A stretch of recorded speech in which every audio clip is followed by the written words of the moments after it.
स्तोत्र संहिता 6. हे परमेश्वरा, क्रोधाने मला शासन करू नकोस, संतापून मला शिक्षा करू नकोस. हे परमेश्वरा, मी गळून गेलो आहे म्हणून माझ्यावर दया कर, माझी हाडे ठणकत आहेत. हे परमेश्वरा, मला बरे कर. माझा जीव अगदी घाबरा झाला आहे. हे परमेश्वरा, हे कोठवर चालणार? हे परमेश्वरा, माझ्याकडे वळ, माझा जीव वाचव, तू आपल्या वात्सल्यानुसार मला तार. कारण मृतावस्थेत तुझे स्मरण कोणाला राहत नाही, अधोलोकात तुझे उपकार स्मरण कोण करणार? मी कणहून कणहून थकलो आहे.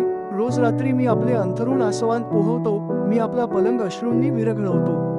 शोकाने माझी दृष्टी मंद झाली आहे, माझ्या सर्व शत्रूंमुळे माझे नेत्र क्षीण झाले आहेत. अहो दुष्कर्म्यांनो, तुम्ही सर्व माझ्यापुढून निघून जा, कारण परमेश्वराने माझे रडणे ऐकले आहे. परमेश्वराने माझी विनवणी ऐकली आहे, परमेश्वर माझी प्रार्थना मान्य करील. माझे सर्व वैरी फजित होतील व फार घाबरतील, ते माघारी फिरतील, एकाएकी लज्जित होतील. आमेन.